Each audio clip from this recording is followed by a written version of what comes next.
I praise you, Hashem, for being angry at me.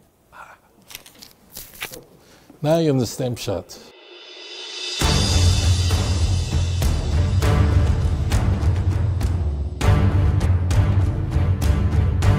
This evening we're going to explore the smallest chapter in the book of Isaiah. Actually, this chapter competes with chapter 4 of Isaiah, both of them only 6 passages.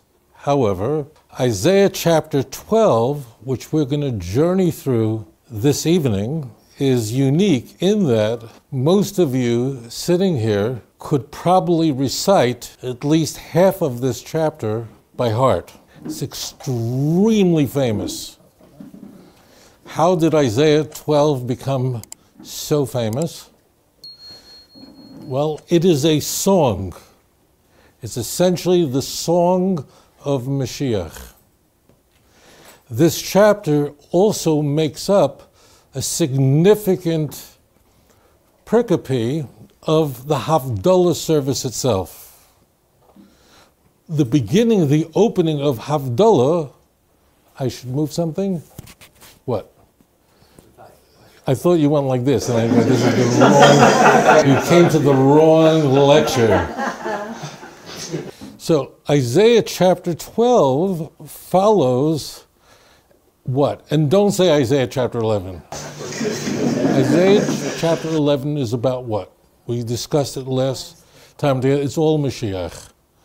It's the famous chapter about Mashiach where we actually hear about the Messiah himself. And we discussed that how did Isaiah chapter 11, the chapter, perhaps the most famous Messianic chapter in all of Tanakh. I mean, this is massive, what we're going through now. So we discussed that, in fact, we have 2 pictures of God's redemptive process of the Davidic kingdom. The Almighty, blessed be his holy name, made an oath to King David in a very strange chapter, in 2 Samuel chapter 7. Why is it a strange chapter? Because it's a chapter in which a Navi made a mistake. There are chapters in Tanakh where Tanakh records an error that a prophet made when he was not speaking bin nevuah. Prophets were the greatest men and women that ever lived. When they spoke bin nevuah, when they spoke in prophecy, so every word, every letter is the word of Hashem. But sometimes a prophet is asked a question and he's not receiving nevuah, so he's answering based on his best understanding.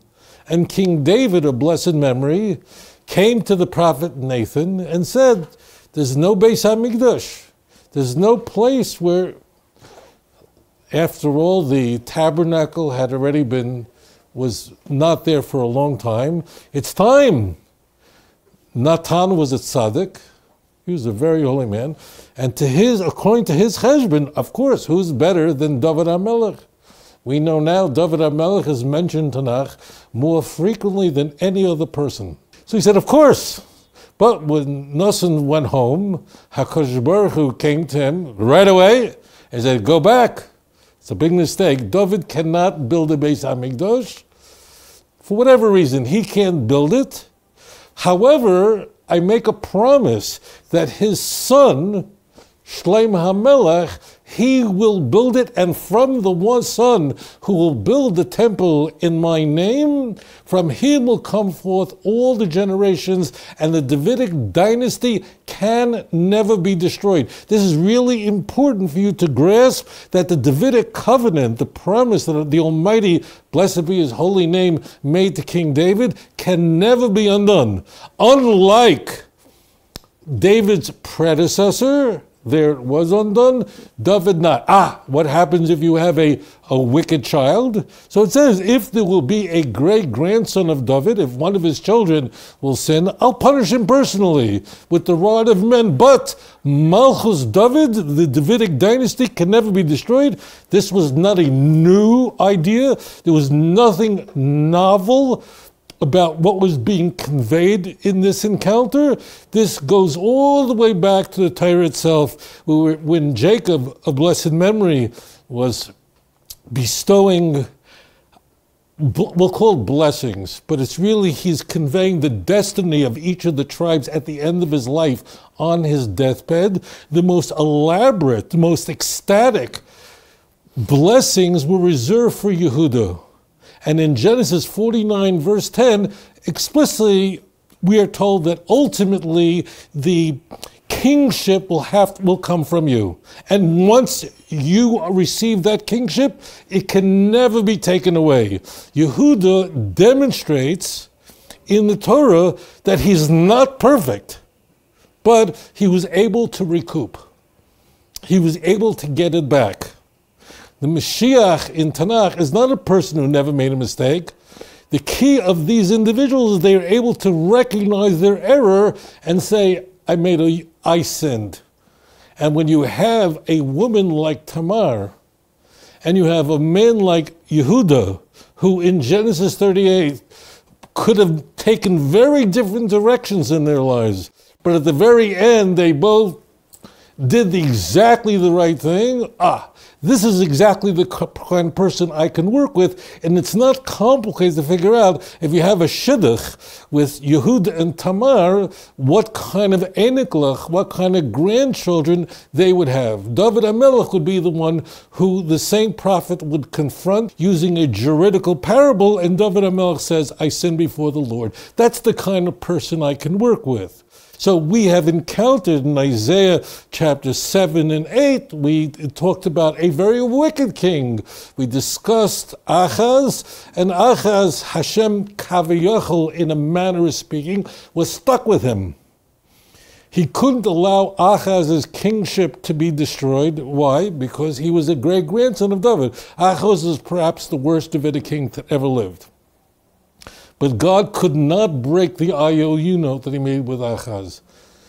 So he was saved. How was he saved? If I ask most people, how did God rescue Achaz from Syria and Ephraim, the northern kingdom? Most people would not know how God rescued them. It's an unnotable text in 2 Kings of an assassination that most people would not even notice. And that's how but God did save him. Emerges a giant, his own son. Achaz was a very wicked man, but he had a son who was the greatest Davidic king that ever lived. His name was Chizkiyahu. Chizkiyahu emerges out of nowhere. It's very important. Chizkiyahu is kind of like an Abraham figure. We talked about that last time. Abraham, our father of blessed memory, did not come from a religious home. Avram Avinu's father was an idol worshiper. His whole families were idol worshippers. They were in the business of idol worship. Joshua chapter 24, verse 2. He mamish came out of nowhere, and he emerges as perhaps the greatest person that ever lived in human history. So great was he that in Isaiah chapter 41, verse 8, HaKadosh Baruch Hu says about Abraham, he's my friend. No one else is described as my friend. Abraham discovers not only that God is one, but he concludes from that encounter, from that discovery, that there is one God and no other. It therefore must define God's nature as rachamim, because therefore God has no needs. There's nothing you have that God needs. There's absolutely nothing you can provide the Almighty that he doesn't already possess, because he's omnipotent, he's all-powerful. And if that's the case, then God must be all love and mercy. He must be all chesed, because he doesn't need you. And if that's the case, Im Kain, Avram Avinu would live his life on chesed, to emulate the God he discovered. The monotheism of Judaism is critically connected not to a mathematical issue of there's one and not two or not five.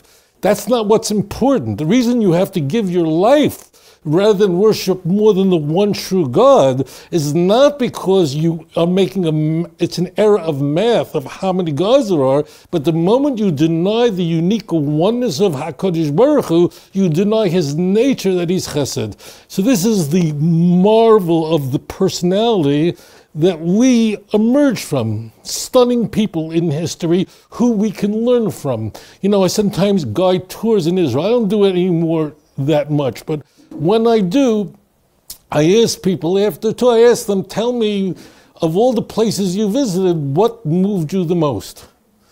And very frequently people say, you know, when I went to Hebron, and I went to the tomb of the patriarchs and matriarchs, that touched me in a way that nothing else did. Why? Because you're Abraham, Isaac, Jacob, but Abraham is Magin Avram. Abraham, he's mamish out of nowhere. This is what Chizkiyahu was. Chizkiyahu was out of nowhere. Suddenly the greatest king that would ever live emerges, and that's why there's such an exclamation in Isaiah chapter 9 by the people saying, wow, a child was born to us, a son given to us. What kind of talk is that? Why is he called it? Because he mamish came out of absolutely nowhere. The Gemara says that Roy Hayu Chizkiyahu Melech Li Yois Melech HaMashiach, that Hezekiah was literally worthy to be the Messiah. Why wasn't he then the Messiah? Why didn't God designate him as Mashiach? Could anyone tell me? What does Chazal tell us? He didn't sing Shira. He'd say it louder, Tatala. Sing Shira. He didn't sing Shira. He didn't sing a song.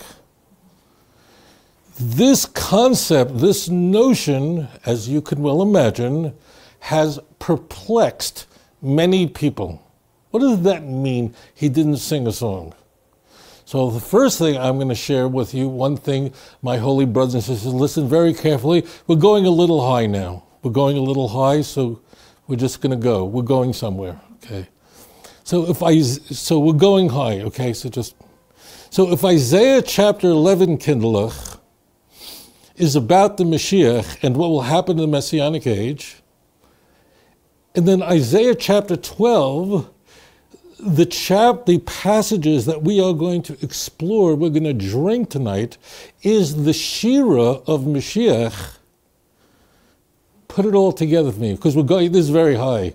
And I think you now are picking it up. And I'm feeling goosebumps all over, and probably some of you as well. Why is Yeshayahu Hanavi supplying the Shira, the song of Mashiach? Put it together for me, Kinderlach. Why? Because this is the song that Chizkiyahu should have sung. Got it? You see how it all really works together so beautifully? But we still have some pieces that we need to tie up together. And we're going to journey, we're going to go down this very, as you can see now, we're climbing the mountain. We're going very high. Question, Kinderlach. You know I'm begging the question. And you're all sitting here listening to my voice, looking at me now and going, but why didn't he say Shira? Right? So this is a tough one. Why could Chizkiyahu not say Shira? And I'll make it harder for you later on when you're going to join me later on in the book of Isaiah. Hezekiah, we're going to discover, becomes terminally ill. And Isaiah warns him, put your life in order, you're gonna die. He approaches him in the palace. Isaiah comes to Chizkiyahu and says, put your life in order, you're gonna die. Why? You'll wait for... Hezekiah immediately engages in a tremendous prayer to HaKadosh Baruch Hu. And as Isaiah is leaving the palace, the whole superstructure, Hashem comes to Yeshayahu and says, there's a change of plans. I just got a prayer. Go back and tell him he has 15 more years to live. Well, HaKadosh Baruch Hu says, Yeshayahu turns around and goes back to Chizkiyahu, you have 15 more years to live. And Chizkiyahu explodes with Shira. So I'm making the question even tougher. It's not like Chizkiyahu didn't know how to sing Shira. It's not that was not one of the gears in his system. He had it. Why then, Kinderlach, didn't Chizkiyahu, why would he be unable to sing Shira after the greatest miracle that the Almighty performed for the children of Israel since the Exodus? For a timeline, just know that Isaiah, the events that we are describing here occurred roughly 600 years after the Jewish people left Egypt and were given Torah. It's about a 600-year period. So what might have interfered with Hezekiah's ability to sing a song of praise to Hashem? What might have prevented him? What could have been the block?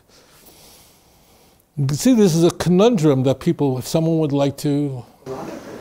His ego, he felt he was, I don't know. Right, so we're dealing with the greatest person, the greatest Davidic king that ever lived. 2 Kings chapter 18, verse 5. So Hezekiah not only endured with Yeshayahu one of the greatest moments in history, with the Assyrian army, 185,000 soldiers were wiped out, but he also witnessed prior to that the destruction of the 10 northern tribes. That all happens during the lifetime of Isaiah, which means during the lifetime of Isaiah, it's the highs and the lows, right? So imagine Jerusalem is saved in the 14th year of Hezekiah's reign. But Hezekiah had seen the destruction of the northern kingdom. There are many, many Jews from the northern kingdom, from what's called the 10 lost tribes, who are not lost at all. And probably a couple of you in this room are from these tribes, because we know from Tanakh that actually many people from the north came south. It's not like they were all gone. Many of them said, we're going down. So a person who sees such trauma and the miracle, the trauma may interfere with, may prevent, may block a person from expressing such thanksgiving, because there's also so much trauma that went along with it. For Chizkiyahu, for Hezekiah, just to read the notes given to him that were written by Rav Shaka, who was the assistant of Sancheiriv. He was a very big Russia. Cursing God, it tore him to pieces. He was so broken from that, it could be that at that moment it's hard to see it. Sometimes in history it's difficult to see. At the end of the 19th century, especially in the western part of the Russian Empire, there was a tremendous amount of pogroms. The word pogrom really is a Russian word, which retroactively became to use about Jews who were attacked in different cities. But it's a Russian word. The Jews were expelled from city, killed, thrown, they had to run. We had such czars in Russia, like Alexander III, Yamach Shemai V'Zechra, a very big anti-Semite, who blamed his father's assassination on the Jews, and Jews had to run. Many of you saw the film Fiddler on the Roof. It's moving, and it's very sad, and it really isn't fictitious. It is in a sense. There was no Anatevka, but there were thousands of Anatevkas. There were thousands of such places where Jews had to run. And many Jews, when their city in the Ukraine, where war is going on now, that was part of what's called the Pale Settlement. It's that part of Eastern Europe that was under the Russian Empire. And suddenly the non-Jews came and they started burning down synagogues, and Jews fled after they'd been living in these areas for so many years. Some of them, when they fled, they came here to Eretz Yisrael. That's why there was so many people who came to the land of Israel. So many Jews who fled here in the late 19th century. They were running away from these things, and many of them threw away their tefillin on the way. They gave up their religion and belief in God, and they thought, well, we're just going to be a nationalistic movement, and that's perhaps the only way to deal with anti-Semitism. Other people fled to the United States. In 1880, there were 280,000 Jews living in America. By 1924, there were 4.2 million Jews in the United States. 4 million Jews came to America, and many of them threw away their God, their tefillin overboard. They wanted nothing to do with God. They didn't know it at the time, my brothers and sisters, they were running away from Eastern Europe, the westernmost part of the Russian Empire. Many of you are here alive because of that. Now we know that they were, without knowing it, they were escaping Hitler's ovens. Jews in the land of Israel were safe. It could have gone a different way if Rommel's tanks had not failed in North Africa. Anything could have gone and things would have been different. During World War II, there were Nazi flags flying in Jerusalem. But as it turns out, the weirdest thing was this was the safe haven for Jews. So Jews here, Jews in America, they fled, but it was these things. So at the moment when these things are taking place, people don't understand what happens we can now, in hindsight, not understand every event that's occurred to our nation, but so many of these events, that's what the term, b'domai chayi, you live, you survive by your blood. It seems to you, we say that at a bris, it comes from a passage in the book of Ezekiel, but in the bittere finster, in the bitter darkness, hope is born. From the ashes of the Holocaust, a nation could be born. These are not my words, but these are the words of Jeremiah chapter 30, verse 7. It's called Jacob's trouble. The worst event in history, Jeremiah lived during the destruction of the first temple. It's not like he didn't see anything bad. It's not like he was on a beach somewhere with a martini and his life was terrific. He lived through a nightmare. But he says there's going to be a time in the future that's going to be the worst sorrow for Klal Yisrael, the worst misery for the nation of Israel. There's nothing going to be like it, nothing. Umimeno yivoshea, but from it is going to come your deliverance. But many of us, in a time of stress, we can't see God. I just can't. And then during a time of stress, it's difficult to sing Shira. How did Isaiah make its way into the Havdalah? And strikingly, I want to just go a little higher. As it turns out, not only does the Havdalah, the ritual service that we recite when the Sabbath comes to a conclusion, so how did it come to be that part of Isaiah and another part is from where? From the book of, we're going to recite it next week, because next week is what? Purim. And there's a passage, and we repeat that together. So not only does the person who's fulfilling the commandment of performing the Havdalah, we repeat it over. Where does that come from? That's from the book of Esther, chapter 8, verse 16. Whoa, why? How did they fit together? Let's go a little deeper. Let's go a little higher. This is going to be very interesting. Shabbos. So we have an element of Shabbos, a dynamic of Shabbos that people often overlook. A fundamental question needs to be asked. I remember being interviewed on a show a few years ago where the person was not a big fan of Judaism, and he asked, what's the deal with your Sabbath? Like, God rested? Like, your God, he rested? Did he need a vacation? It's a good question, really. Like, why did God rest? We rest.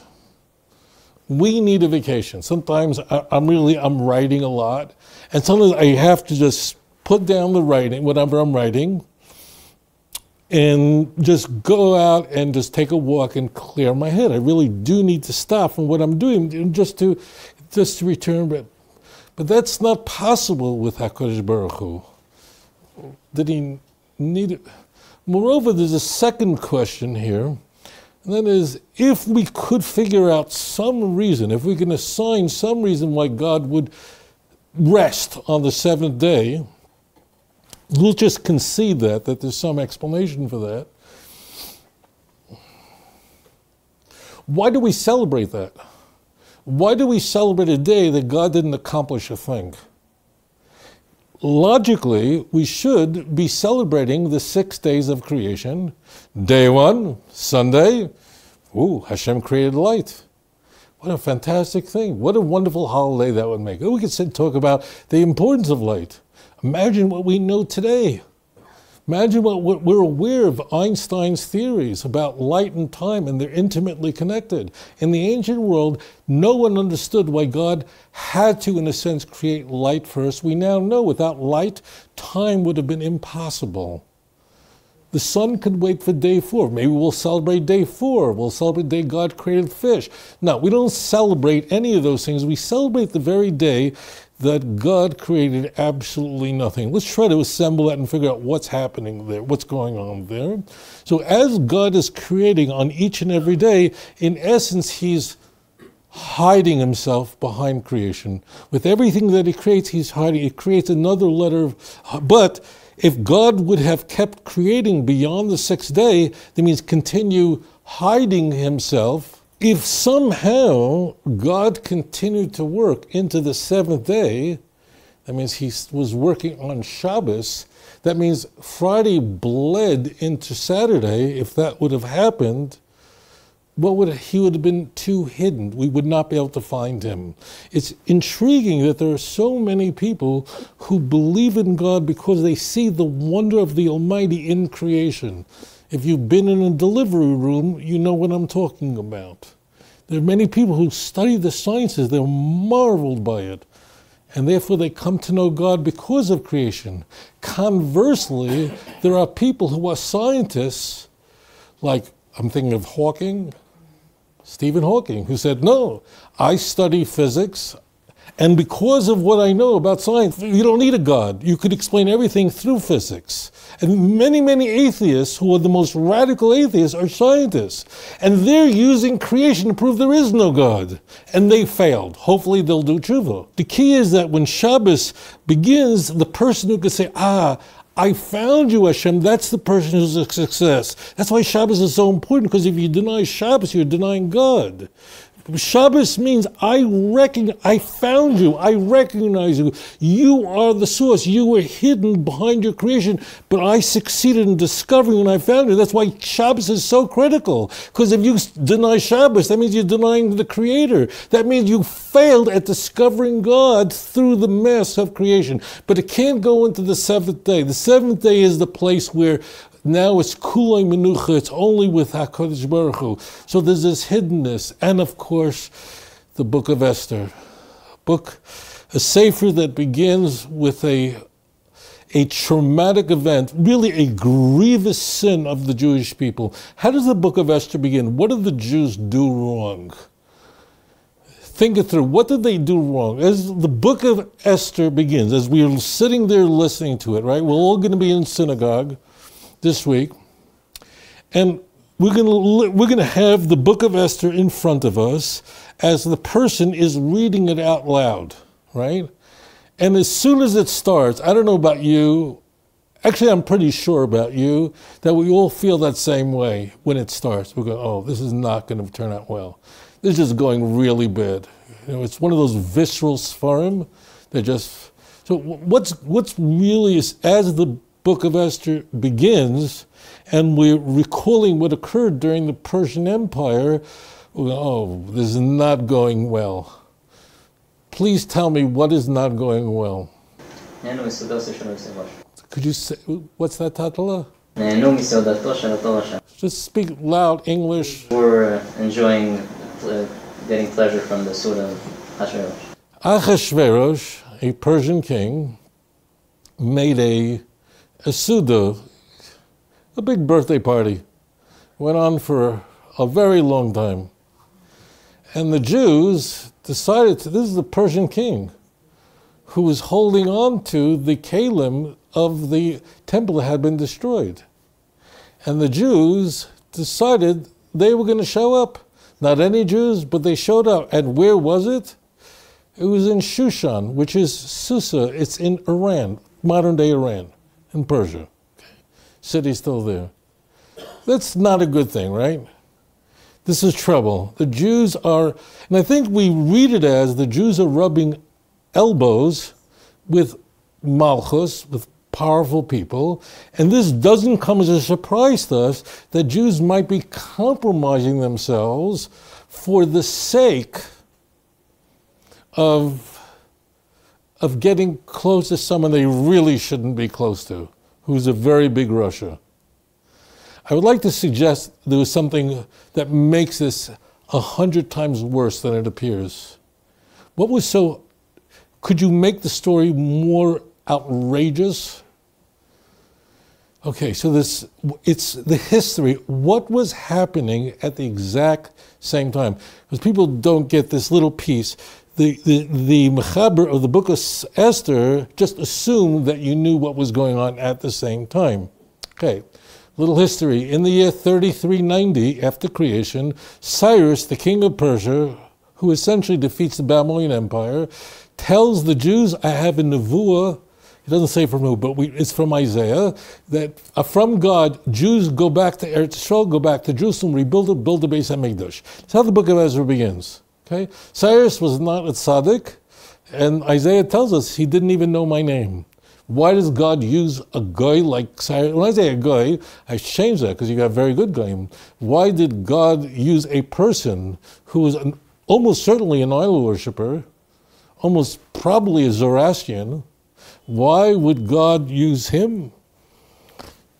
So that's amazing. But he says to the Jews, go back and build. As it turns out, 42,360 Jews, we know their families. They are itemized in Ezra chapter 2.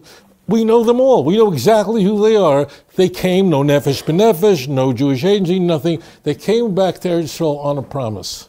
For 50 years, there wasn't a Jew in Eretz Yisrael. From the time of the destruction of the first temple, really from the time that Gedaliah ben Achika was assassinated, so all the Jews were thrown out of Israel, and there was not a Jew for Nun Shana, for half a century, there was no Jews in Eretz Yisrael, none. Really, since Yeshua ben Nun, that's the only tekufa, it's the only period that the Mamash was not a Jew to be found in the Holy Land. So what happens is the Jews go to Eretz Yisrael and start building the Beis HaMikdash. Read Ezra chapter 3. They start laying the foundation stone. They're building a Mizbeach. The second Beis HaMikdash is being built. But what happens very quickly? We have a great president that we love who's very pro-Israel, and suddenly he's voted out. Suddenly he's removed. And the whole Beis HaMikdash project is stalled. You just should know it's going to be stalled for 15 years.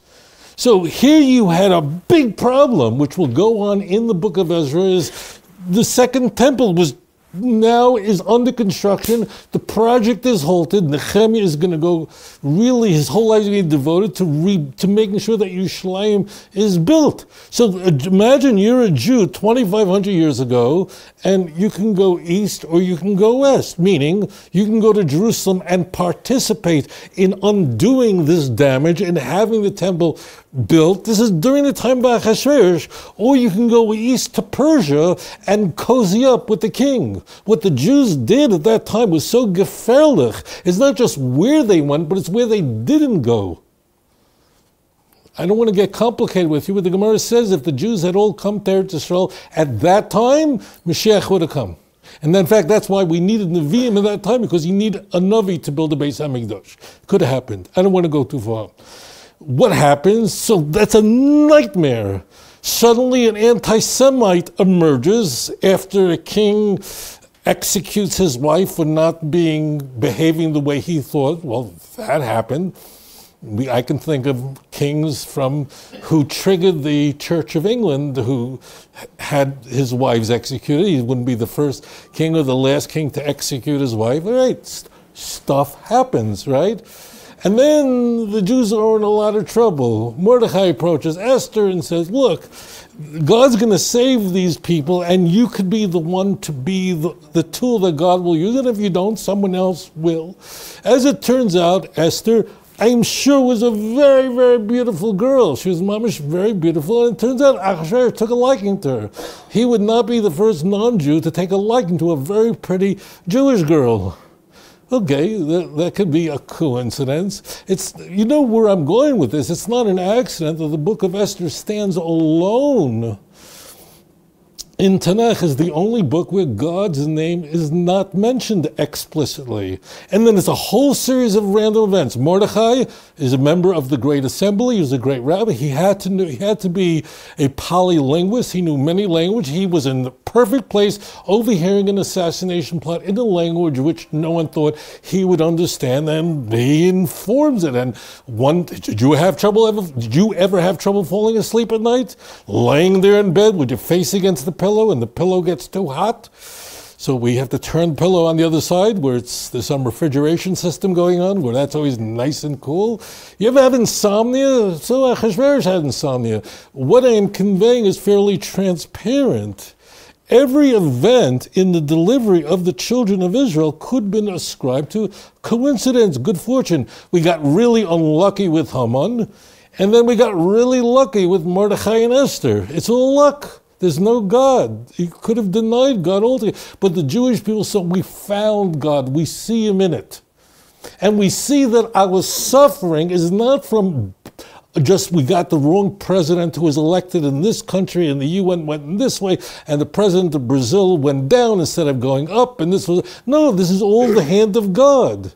And they realized it and they fasted and they recognized it. Not like Mount Sinai where there was a mountain held over their head. No, they mamish could have said, they could have denied it and said, this was just bad fortune and let's try to reverse it. And I don't know, bribe Haman and pay off this one and do, oh no. They understood through it all that this is HaKadosh Baruch Hu. And they fasted and the Almighty, blessed be his holy name, delivered them in a marvelous way to the point that Purim is considered a day in a way that's even holier than Yom Kippur. Moreover, Chazal, our sages of blessed memory, tell us that in the days of Mashiach, when Mashiach comes, it'll be very soon,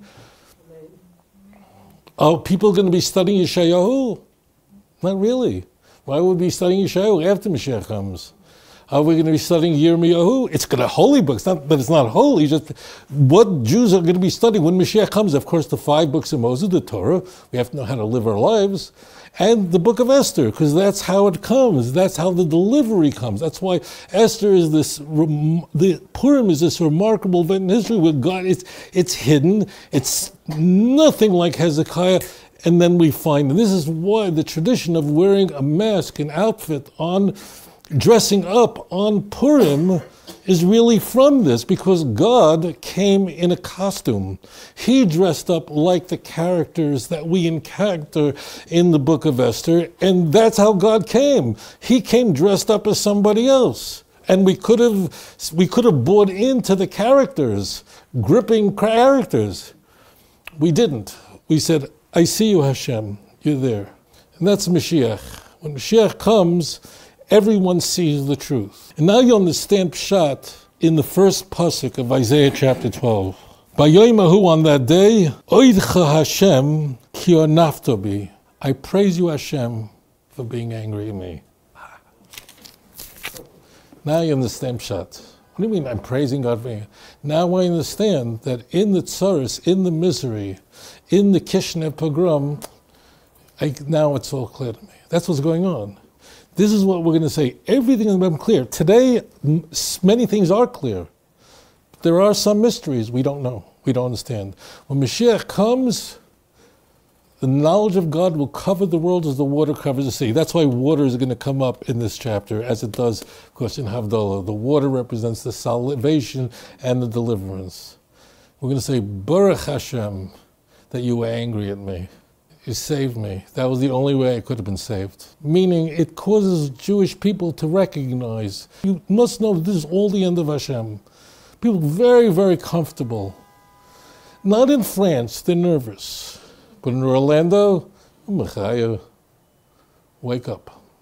Everything that's happening, it's really from HaKadosh Baruch Hu. Don't be a fool and go, oh, this anti-Semitic group that shouts all these filthy things at the Jews, they go, oh, that's just, we have an anti-Semite problem. No.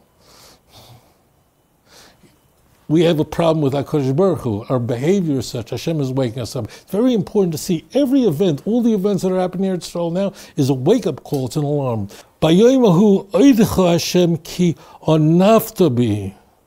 Thank you, Hashem, that you were angry at me. Yoshev Abcha Usinachmeni. The Targum Yonason says, despite the anger, you still delivered us. I was on air today, this Sunday, I was interviewed. Someone asked me about free will in the Messianic age. Are we all going to be robots in the Messianic age?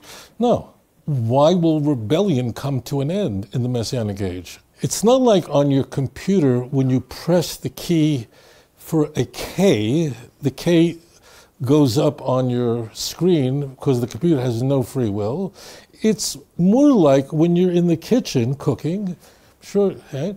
And you burn yourself, you cut yourself when using a knife, and you go, "Oy, you're angry at yourself. What an idiot! I wasn't paying attention."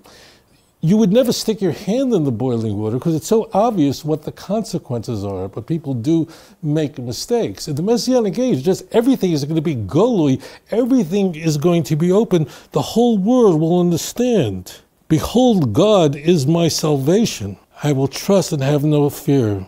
Hashem is my praise. He was always my salvation for me.